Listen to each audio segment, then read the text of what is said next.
राम राम शेतकरी मित्रांनो, मी संतोष रोडे पाटील, फळबाग सोबती. आज आपण पैठण तालुक्यामध्ये डोंगराच्या भागामध्ये घारदोन या गावी आलेलो आहोत. इथं आपले शेतकरी आहेत, नवपुते साहेब, नारायणराव नवपुते, योगेश मस्के सर त्यांच्यासोबत चर्चा करतील.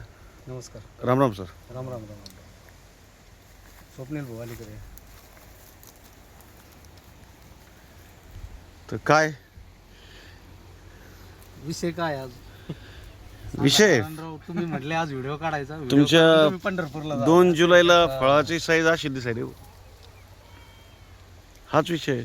किती वर्षाची झाड आहे आपली? नमस्कार, नारायण नवपुते सर. या झाडाला 5 वर्ष झाली. बर.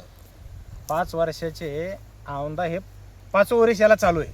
अच्छा, म्हणजे 5 वर्ष रनिंग. 5 वर्ष याला रनिंग आहे. बर. आणि जे आम्ही याच्या पहिला बी आपलं जे जुने झाडं आहेत पलीकडचे, तर याचं पहिल्यानं कारण काय व्हायचं, तुम्ही नसताना तुमची आमची त्या टायमाला ओळख नव्हती. आणि त्या टायमाला आम्ही आमच्या मनानं शेती करायचो. कोणी हे सांगितलं हे सोडा ते सोडा आमकं सोडा, आणि मग ते त्याचं रिझल्ट तसा येत नव्हता.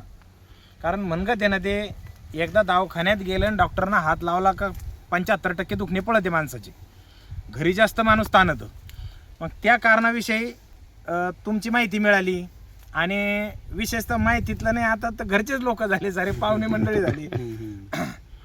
मग एकदा तुमचं मार्गदर्शन, तर 80-90% आमच्या फळबागाला असं जाणवलं आम्हाला की तुम्ही म्हणजे ते एक त्यांचे डॉक्टर तुम्ही, जसे माणसाचे डॉक्टर तिथं बसलेत, तर यांचे डॉक्टर तुम्ही इथं राहणार आहेत. आणि तुम्ही जसं सांगितलं त्या पद्धतीनं मी औषध आणलं, काही तुम्ही दिलं, त्याच्या फवारण्या वेळेवर केल्या, तर त्याचा जे पिवळसरपणा होता तो गेला. त्याचे जे असे पानं जे दुमतायचे, ते पानं दुमतायचे राहिले नाही. त्याला असे मस्त फसरंगे पानं निघायला लागले. फळाची साईज वाढली. दुसरी गोष्ट, त्याची गळ रोखली. आणि एवढं जे आहे, तर मालाची संख्या तर खूपच वाढली. खर्च प्रामाणिक झाला, असं बी काही नाही का चला बाबा लई वाजवीपेक्षा बी खर्च लागला. पण फक्त वेळेवर देत राहिलो, तुम्ही वेळेवर येत राहिले. 12-15 दिवसाला तुमची व्हिजिट राहायची. सुरुवातीला मला असं वाटायचं एकदा गाडी घेऊन आले म्हणजे हे पोळ्यालाच येते काय कोण म्हणलं, पण तसं काही झालं नाही. बरोबर वेळेच्या वेळेला येऊन एकदा. आणि असं कधीच नाही झालं की बाबा बगीचा पाहिल्याच्या अगोदर मला कधी औषध लिहून दिलं, असं बी कधी नाही झालं. पहिला राऊंड, त्याच्यानंतर रोगराई लक्षात घ्यायची आणि मगच ते लिहून द्यायचं. तर ह्या संदर्भात तर मी आजच्या डाळिंब शेतकरी इतकाच आनंदी दिसतो. बरं, आता ते भावाचं पुढं काही होईल, पण आहे त्याच्यात खूप आनंदी आहे. आपले या जे रोपडे झाड आहे याची संख्या किती आपली? याची 182. बरं. आणि याला 5 वर्ष चालू आहे? याला 5 वर्ष रनिंग आहे. बरं. आता तुम्हाला माल कसा वाटतो बरं, त्याचं प्रमाण आणि एक मालाचा अंदाजे किती माल भराल आपला? माल तर 12 टनाच्या खाली यायलाच नाही पाहिजे. अच्छा. हा, 180 झाडावर 180 झाडाला 12 टनाच्या खाली माल येणारच नाही. हा. आता आपण कोणत्या झाडावर किती माल आहे कसा व्हिडिओ तेव्हाच दाखवू लक्षात येतं आपण. ना. आता आपल्यासोबत रामनाथ होलसर भाऊचे चिरंजीव स्वप्नील भाऊ, जे डाळिंब मोसंबी बागायतदार आहे. हा हा. आता यांच्याकडे पण एक 800-900 झाडं आहे मोसंबीची. यांचाही बाग आपल्याकडं खोडेगावमध्ये, यांच्या बागामुळंच तुमचाही कॉन्टॅक्ट झाला. बरोबर आहे. आणि यांच्यामुळेच एक 10-15 बाग आपले चालू आहे खोडेगावामध्ये. तर यांना पण मोसंबीमध्ये भरपूर नॉलेज आहे. आता ते पण तुमचं बाग बघण्यासाठी झाले. ते काय म्हटले, मी लई दिवसाचं ऐकतो नारायणरावचा बाग लई भारी झाला, त्यांच्या वडिलांनी बघितलेला होता तुमचा त्यांनी बाग. पाहिला होता, पण आपल्याला आज बघायचं. तर स्वप्नील भाऊ, तुम्हाला काय वाटलं इथं आल्यानंतर? मी बागाची क्वालिटी लगेच सांगते ना. क्वालिटी आहे, बागाची साईज आहे. आमच्या बागात पहिले 5 वर्षाच्या झाडाला आम्ही 20 किलो बी माल नाही काढला. या झाडाला 5व्या वर्षी 50 किलो माल ती इझी भरणारच आहे. कोणतंच झाड 50 किलोच खाली नाही याच्यामध्ये, वरतीच आहे. त्याच्यानंतर झाडाची क्वालिटी आणि फळाची साईज आता जुलैमध्ये, आताच अजून असा बागा द्यायसारखा बी नाही आमच्याकडे अजून. साईज कशी आहे, बाकी झाडाची क्वालिटी एक नंबर झालेली आहे. हे झाड अशी ग्रोथ राहिली नंतर एक क्विंटल बी माल देणार अजून 1-2 पुढच्या 2-3 वर्षात आमची तयारी तशीच राहणार आहे. कारण त्याची ग्रोथ तशी क्विंटलकडे न्यायचं त्याला. असं पण नाही 50 किलो आहे म्हणून झाडं लगेच कामातून गेल्यासारखे काडी नाही काही नाही. मस्त हे बघा, झाडाला काय आहे, त्याच्यावर चांगली पान संख्या, झाडाचा डेरा आणि झाडाचं अन्नद्रव्याची जी वार्षिक गरज असते, त्याचं ताणावस्था, जे अन्नद्रव्याचे डोसेस असतात, वार्षिक जे फवारण्या शेड्यूल असेल, शेणखताचा डोस असेल, जे आपलं रासायनिक 50%, सेंद्रिय 25% आणि जैविक 25%.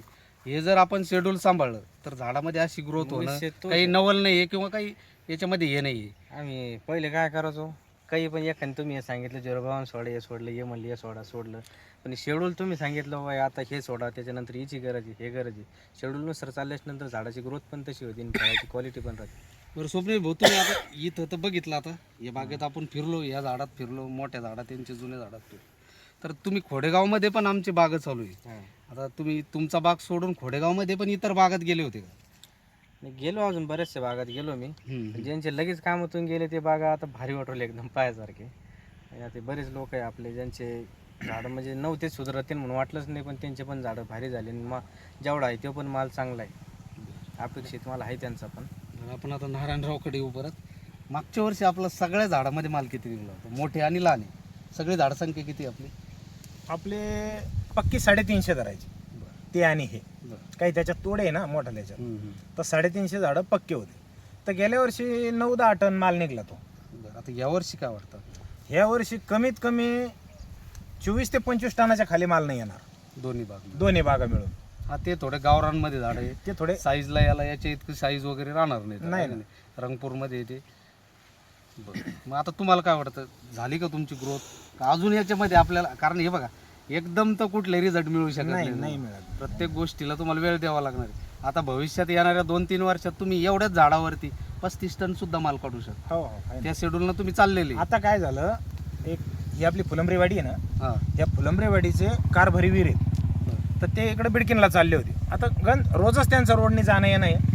पण त्यावेळेस त्यांनी गाडी उभा केली, दोघं नवरा बायको असताना मंडळीला तिथं उभा केलं.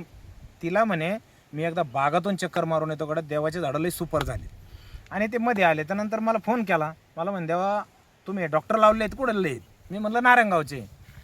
ते म्हणे देवा आपल्याला पहिलं पुढच्या वर्षी डॉक्टरच्या हाती आपला बगीचा द्यावा लागतो. त्यांचे कमीत कमी 1200 का 1400 झाडं आहेत. आणि आपल्या 1400 झाडाला आहे ना, आपल्या 7-8ला माल नाही, एवढा माल निघणारे म्हणे, एवढाच माल निघणारे फक्त सगळ्या झाडाला. माल टिकाणा, पानं बारीक झाले. आणि मग मी त्यांना विचारलं, म्हणलं आपण जे काम करतो तर हे झाडाला लागत नाही, आपण ते त्याला देतो, आणि ज्या टायमाला त्याला गरज आहे त्या टायमाला आपल्याला कळत नाही. मग याच्यासाठी याला हेच लागतात, म्हणलं याला डॉक्टरच लागते, म्हणजे स्टेप बाय स्टेप, तेव्हा त्याची ती क्वालिटी दिसत चालते ना. आपण आपल्या मनानं तर काही बी करू शकतो. आम्ही बांधावरले डॉक्टर आहेत. बांधवरले, पण ते मुळ्या जाळ्यापासून शेंड्याला निघू राहिले ना तुम्ही. आता जरी बांधवरले असले तर तुम्हाला काही येऊन काही टिका फावडा थोडंच घ्यायचंय. तुम्ही बुद्धी लावायची, आम्ही कष्ट करायचे, काम तमाम बनलं ना आपलं. दोघांना मिळून काम मग करायचं, तेव्हा हे रिझल्ट दिसतो. तेव्हा रिझल्ट दिसणार आहे. तुम्ही जर वेळेत नाही केलं तर आम्ही देऊन काही उपयोग नाही. काय देऊन उपयोग आहे सांगा ना. तुमचं शेतकऱ्यांना पण याची काळजीच घ्यायला पाहिजे. 100%. नाही नाही तर आले बन मग दिले आणि 1 हप्त्यानं मारू, ते 1 हप्त्यानं त्याचा दुसरा डोस राहीन का, त्याच्यावर तोवर काय अटॅक येतो हे बी तर माणसाचं लक्षात घेणं गरजेचं आहे. आणि सगळ्या शेतकऱ्यापेक्षा मी एक येडा शेतकरी, तुम्हाला 3-3 बाऱ्या फोन करणारा. तुम्हाला फोन नसन करीत कोणी, पण मी करतो, कारण पुढचं नाही सुचल्याच्या नंतर मला पर्याय नाही ना. बरोबर. मग मी म्हणतो आपल्या घरचे माणसं आहे ना, लावा फोन, साहेब असं असं झालं, बरोबर. आलीच. चला आता आपण सर थोडं झाडं दाखवू व्हिडिओमध्ये. हा दाखवा तुम्ही.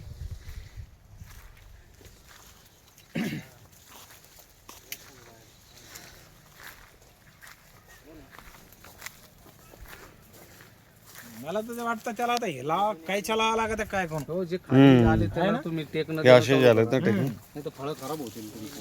हो ना राव. पुढे येणारे प्रॉब्लेम वाढून जातात, फायटोप्थोरा यासारखं गोष्टी. हे बघा सर, याला टेकणं लावायचं.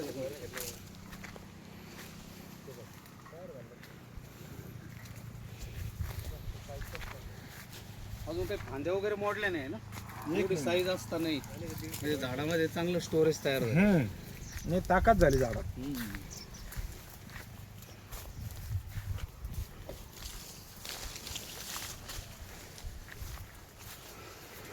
बऱ्याचशा शेतकऱ्यांचा अजून एक गैरसमज हा असतो नारायणराव, की हे जे मधले सूट्स असतात हा हा. यांना ते छाटण्याचं म्हणजे हे असतं की प्रत्येक वेळेस छाटायचे. पण आम्ही बऱ्याचशा शेतकऱ्यांना फळं झालेत त्याला. छाटू देत नाही. आता हेच बघा, हा जो गुच्छा आहे याच्यावर 1 2 3 4 5 6 7 8 9 10 11 जवळजवळ 15 फळं आहेत. आणि हा वॉटर सूट 18 फळ येते एका फांदीला. मध्ये बघा ना, मधले पण हे मधले बघा. ते आपण जे म्हणतो सोट चालला वर, सोट चालला. हा, तर ती काडी मॅच्युअर. त्यामुळे कोणते सोट काढायचे आणि कोणते ठेवायचे हे खूप महत्त्वाचं असतं. चालेल. चला, धन्यवाद सर. धन्यवाद नारायण. स्वप्नील भाऊ, आणि तुम्हाला खूप खूप शुभेच्छा. आणि आता चांगल्या भावात माल निघावा. माल भरपूर आहे, विकायलाही गडबड करू नका. यावर्षी वाटतंय वातावरण बघून भाव चांगले राहील. प्रत्येक शेतकऱ्यांनी ज्यांच्याकडे माल क्वालिटीचा आहे त्यांनी अजून 2-3 महिने चांगले प्रयत्न करावं. फवारण्या शेड्यूल व्यवस्थित ठेवा. वातावरणानुसार जे काही कीटकनाशक असतील, बुरशीनाशक असतील, बायोमिक्सचा उपयोग करावा विद्यापीठाचं, परभणी कृषी विद्यापीठाचं, जेणेकरून बुरशीजन्य रोग, पुढचं तुमचं येणारं फायटोप्थोरा, याची त्याची गळ, भरपूरशा गोष्टीवर तुम्ही कंट्रोल मिळवू शकता. ते जमिनीतून सोडावं, वरून फवारण्या करावं. आणि जे काही अन्नद्रव्याचं शेड्यूल असेल हे पण वेळोवेळी शिफारशीनुसार फवारणी घ्यावं आणि झाडाला अन्नद्रव्य वेळेवर द्यावं आणि विकायला गडबड करू नये. कारण यावर्षी भाव चांगले राहायचे चान्सेस आहे आणि ज्यांच्याकडे माल खरंच चांगला आहे त्यांना चांगले भाव होणार आहे, चांगले पैसे होणार आहे. आणि तुम्हाला पण शुभेच्छा. चांगला माल विका. पुढं काय विकतो, नाही, कसा विकतो, आता किती तर- टन भरतो, याचा पण आपण एक व्हिडिओ काढू. आता ते तो राहिला पुढचा विषय. आता मला कसं आहे, मला जायचंय तिकडे पांडुरंगात दर्शनाला पालखी सोबत. त्याच्यामुळं ते आता मी माझे कर्तव्य करून चाललो. माल विका तुम्हीच आणि काय काय व्यापारी आणता येईल ते तुम्हीच. आता याच्या पुढचं मार्गदर्शन आता तुमच्याकडं. अजून एक गोष्ट आहे की आता पावसाळ्याच्या काळामध्ये बऱ्याचशा शेतकऱ्यांचं असतं गवत खूप वाढलं. तर ह्या गवताचं नियोजन कसं करावं हे सुद्धा खूप महत्त्वाचं आहे. तसं किती प्रमाणात गवत ठेवावं.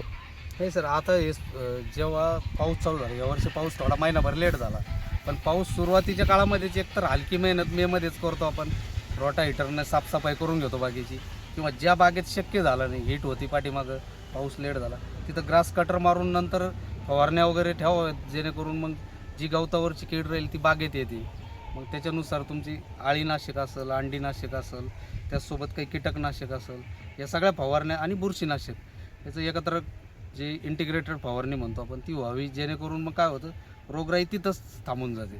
आणि जो गवताचा विषय इथून पुढं एक आपल्या अजून तर हिरवं फळ आहे, अजून महिनाभरात हे कटिंग करू शकतात. शेवटच्या टप्प्यात ज्यांचे बाग सप्टेंबर-ऑक्टोबरपर्यंत जातात आणि जी पेरणीची हिट असते त्यावेळी जास्त गळ होते बागेमध्ये, तेव्हा गवत ठेवायला तेव्हा पाहिजे. मग बागेमध्ये आपल्या गवत असणं गरजेचं असतं. तेव्हा जिथं गवत असतं त्या बागेमध्ये गळ कमी असते. आता चालेल. आम्ही योग्य वेळेवर केली का कटिंग? नाही, तुमचं योग्य वेळेवर मेहनत झालेली. कारण अजून आपलं आणि याच्यासोबत आता आपलं बायोमिक्स वगैरे सुटणार आहे, म्हणजे बुरशीजन्य रोग, त्याचसोबत आपण कीटकनाशकची, बुरशीनाशकच्या फवारण्या होणार आहे. त्याच्यामुळे आपल्याकडे गळीचा काही प्रश्न राहणार नाही. आणि त्यासोबत गळीला कारणं अनेक आहे, नुसती बुरशींचीच गळ होत नाही. त्याच्यामध्ये तुमचं संजीवकाची कमतरता असल्यावर गळ होते, अन्नद्रव्याची कमतरता, झाड कमकुवत असलं तर गळ होते. आपले झाडच सक्षम झालेली आहे. सोबत आता फक्त आपल्याला रोगराई, कीडनाशक, बुरशीनाशक याच्यावरच कंट्रोल करायचं आहे. चालेल सर, चला, धन्यवाद. स्वप्नील भाऊ, धन्यवाद. धन्यवाद सर. धन्यवाद.